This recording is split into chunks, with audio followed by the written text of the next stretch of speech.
tahun silam. Dari kejauhan, kawasan yang disebut Travertines ini terlihat seperti kolam bertingkat dengan air panas di dalamnya. Pemandangan yang sangat menakjubkan. Inilah keindahan ciptaan Allah di Pamukkale, Turki. Namun siapa sangka, di balik keindahan yang menakjubkan ini ada kengerian yang memancar di tempat ini. Sebuah situs ditemukan bernama Pluto's Gate atau gerbang neraka. Kita tentu tidak tahu persis seperti apa bentuk neraka itu, kecuali yang dikabarkan oleh Allah dan Rasul-Nya. Namun ada arkeolog yang mengklaim situs kuno di tempat ini sebagai pintu gerbang neraka, karena tak ada makhluk yang bisa hidup jika mendekati tempat ini. Situs ini ditemukan sekelompok arkeolog yang menyebut tempat ini sebagai pintu yang menghubungkan dunia nyata dengan dunia akhir yang mengerikan. Pintu ini disebut-sebut sebagai pintu neraka dari zaman kuno. Para ahli menemukan dua benda yang disebut para penjaga neraka. Salah satunya adalah patung dengan bentuk ular melingkar yang matanya menatap tajam siapapun yang mendekat. Lainnya adalah anjing pengawas neraka berkepala 3 setinggi 4 kaki atau 1,2 meter. Patung-patung tersebut merepresentasikan makhluk mitologi. Salah satunya menggambarkan ular, simbol nyata bagi dunia bawah. Lainnya adalah anjing penjaga neraka berkepala 3 dalam mitologi Yunani. Sekitar 2500 tahun lalu, orang-orang berdatangan ke sumber air panas itu untuk mengembalikan kesehatan mereka. Beberapa abad kemudian mereka mulai tinggal dan dikuburkan di sini saat meninggal dunia. Kota kuno Hierapolis kemudian tumbuh menjadi pekuburan raksasa yang berpusat pada gua suci. Klaim sebutan gerbang neraka tentu jauh dari bayangan kita sebagai umat muslim. Karena menurut sumber Al-Quran dan hadis Nabi SAW, neraka tak bisa diakses oleh siapapun kecuali Allah Subhanahu wa Ta'ala. Selain itu, hal ini termasuk masalah gaib yang memang harus diimani setiap muslim. Namun begitu, kita telah memperoleh keterangan akurat dari Allah Subhanahu wa Ta'ala tentang makhluknya yang satu ini, neraka. Sebuah tempat yang diciptakan Allah Subhanahu wa Ta'ala sebagai tempat untuk membalas berbagai keburukan dan kejahatan umat manusia selama di dunia. Tempat mengerikan yang kengeriannya tak terbayangkan oleh penglihatan dan pendengaran serta rasa kita. Di manakah tempat ini? Wallahu a'lam. Hanya Allah Subhanahu wa Ta'ala yang tahu. Namun Al-Quran menjelaskan kita tentang kengerian neraka sebagai tempat penyiksaan manusia atas kesalahan dan dosa mereka di dunia.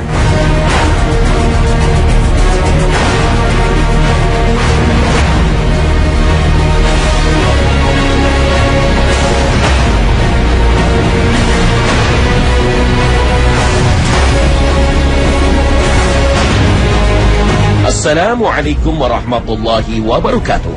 Pagi ini, Khazanah kembali menyajikan kepada Anda embun-embun ilmu yang terpendam dalam luasnya Khazanah Islam. Neraka diciptakan bertingkat-tingkat. Setiap tingkatan mencerminkan tingkat hukuman dan siksaan yang berbeda-beda yang dirasakan oleh penghuninya. Rasul Shallallahu Alaihi Wasallam menjelaskan bahwa penghuni neraka ada yang dibakar api sampai 2 mata kakinya, ada yang sampai lututnya, ada yang sampai pusarnya, dan ada yang sampai tulang belikatnya. Bahkan siksaan paling ringan disebutkan Nabi Shallallahu Alaihi Wasallam dalam sabdanya, penduduk neraka yang paling ringan siksanya adalah seseorang diletakkan bara api di bawah telapak kakinya, kemudian kepalanya mendidih. Hadis riwayat Muslim. Itulah siksa neraka yang paling ringan. Meski ringan, namun tetap saja sangat pedih. Salah satu orang yang diberitakan Rasulullah akan mendapat siksa neraka yang ringan ini adalah paman tercinta Rasul Shallallahu Alaihi Wasallam yang melindungi dan mengayomi dakwahnya sekalipun tidak beriman, yaitu Abu Thalib. Rasulullah Shallallahu Alaihi Wasallam bersabda, "Semoga saja syafaatku berguna bagi Abu Thalib pada hari kiamat nanti. Dia dipakaikan sandal dari neraka, kemudian otaknya mendidih." Hadis riwayat Bukhari. Selain siksa yang mendidihkan otak, para penghuni neraka juga dibakar dengan api yang sangat panas. Ketika kulitnya rusak dan melepuh, Allah mengganti kulit mereka agar merasakan siksa yang teramat pedih. Perasaan ini Allah gambarkan dalam firman-Nya. Sesungguhnya orang-orang yang kafir terhadap ayat-ayat kami, kelak kami akan masukkan mereka ke dalam neraka. Setiap kali kulit mereka hangus, kami ganti kulit mereka dengan kulit yang baru, supaya mereka merasakan azab. Sesungguhnya Allah Maha Perkasa lagi Maha Bijaksana. Al-Quran Surah An-Nisa ayat 56. Dalam ilmu dermatologi disebutkan bahwa pusat rasa sakit adalah di ujung-ujung syaraf yang terletak di kulit. Sehingga kalau ada seseorang yang terluka bakar yang sangat luas, maka dia akan kehilangan rasa sakitnya. Juga akan terjadi shock karena kehilangan cairan. Tapi hal ini tidak terjadi pada penduduk neraka. Setiap kulit mereka hangus terbakar akan langsung diganti dengan kulit baru, sehingga mereka kembali merasakan perihnya siksa neraka. Itulah yang terjadi terus-menerus hingga waktu yang dikehendaki oleh Allah Subhanahu wa Ta'ala. Seluruh bagian tubuh penduduk neraka mengalami siksaan yang hebat. Tapi ada satu bagian yang berulang kali disebut di dalam Al-Quran, yaitu wajah. Karena wajah merupakan bagian paling indah dari tubuh seorang manusia. Wajah biasanya bagian tubuh yang paling diutamakan untuk dirawat. Orang dinilai cantik atau gantengnya pastilah dari wajah. Mata, hidung, mulut ada di wajah. Bahkan dalam Islam pun jika harus memukul, dilarang pada bagian wajah. Bagian yang sangat indah dan senantiasa dijaga ini kelak akan dihinakan dan disiksa di neraka, hingga mereka menjadi buta, tuli, dan bisu pada hari kiamat nanti. Dan kami akan mengumpulkan mereka pada hari kiamat dengan menyeret mereka pada wajah dalam keadaan buta, bisu, dan tuli. Tempat kediaman mereka adalah neraka jahanam. Tiap kali nyala api jahanam itu akan padam, kami tambah lagi bagi mereka nyalanya. Al-Quran Surah Al-Isra ayat 97. Setelah mereka dikumpulkan dalam keadaan buta, bisu, tuli, mereka dilempar ke neraka dan wajah mereka dibolak-balikan di neraka. Na'udzubillah min zalik. Pada hari ketika wajah mereka dibolak-balikan dalam neraka, mereka berkata, alangkah baiknya andai kata kami taat kepada Allah dan taat kepada Rasul. Al-Quran Surah Al-Ahzab ayat 66. Wajah para pendurhaka dan pendosa kelak juga akan diseret ke neraka. Mereka diseret dalam keadaan terbelenggu dengan rantai yang dipasang di wajah mereka. Tidak saja rasa sakit fisik yang diterima, tapi juga sebuah kehinaan yang serendah-rendahnya. Sesungguhnya orang-orang yang berdosa berada dalam kesesatan di dunia dan dalam neraka. Ingatlah pada hari mereka diseret ke neraka di atas muka mereka. Dikatakan kepada mereka, rasakanlah sentuhan api neraka. Al-Quran Surah Al-Qamar ayat 47 hingga 48. Mereka dibakar di neraka. Meski tubuh mereka berukuran raksasa, sama sekali tidak menghalangi api neraka untuk membakar sampai ke organ tubuh mereka yang paling dalam. Salah satu yang kelak dibakar hingga ke jantungnya adalah para pengumpat dan pencela, serta mereka yang hanya sibuk menghitung-hitung harta dan memikirkan dunia. Allah Ta'ala berfirman, sekali-kali tidak, sesungguhnya ia benar-benar akan dilemparkan ke dalam hutamah. Dan tahukah kamu apa hutamah itu? Yaitu api yang disediakan Allah yang dinyalakan, yang membakar sampai ke jantung. Al-Quran Surah Al-Humazah ayat 4 hingga 7. Api hutamah membakar hingga ke jantungnya, kemudian Allah menciptakan tubuh yang baru. Selama prosesi itu mereka tetap hidup, sehingga betul-betul merasakan sakit yang tak terhingga. La haula wa la quwwata illa billah. Rasul bahkan mengabarkan pada kita bahwa orang-orang yang tidak sinkron antara perkataan dan perbuatan, menyuruh orang berbuat baik tapi ia tidak melakukan, melarang orang lain berbuat kejahatan tapi dia sendiri melakukannya, mereka akan mendapat siksaan yang mengerikan.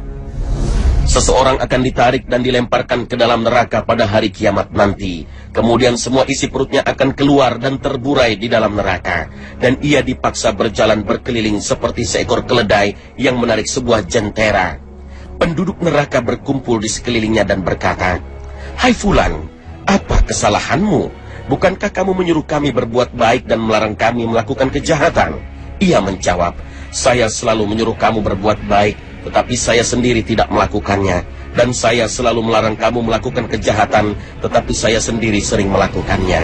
Kemudian ia berjalan berkeliling seperti seekor keledai menarik jentera. Hadis riwayat Bukhari dan Muslim. Para penghuni neraka juga akan diikat dengan rantai, belenggu, dan martil, sebagaimana firman Allah Ta'ala. Sesungguhnya kami menyediakan bagi orang-orang kafir rantai, belenggu, dan neraka yang menyala-nyala. Al-Quran Surah Al-Insan ayat 4. Persis seperti penjahat kelas kakap yang ada di dunia, di akhirat mereka dibelenggu dengan rantai-rantai yang mengikat leher mereka. Tak ada tempat untuk melarikan diri. Jikapun ada yang mencoba, maka cambuk-cambuk dari besi langsung menghantam mereka, dan mereka dilempar ke bagian neraka yang lebih dalam. Dan untuk mereka cambuk-cambuk dari besi, setiap kali mereka hendak keluar dari neraka lantaran kesengsaraan mereka, niscaya mereka dikembalikan ke dalamnya. Kepada mereka dikatakan, rasakanlah azab yang membakar ini. Al-Quran Surah Al-Hajj ayat 21 hingga 22.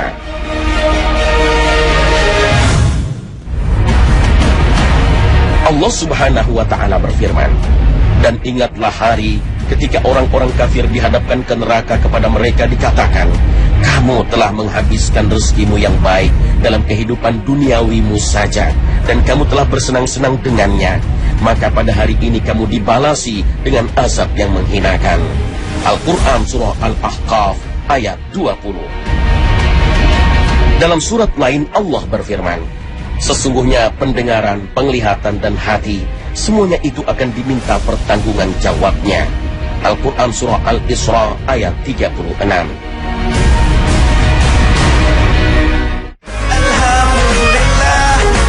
Pemirsa, semoga tayangan ini memberikan pencerahan bagi kita, sehingga bentangan jalan Allah Subhanahu wa Ta'ala selalu menjadi pilihan kita. Amin ya Rabbal Alamin. Akhir kata, wassalamualaikum warahmatullahi wabarakatuh.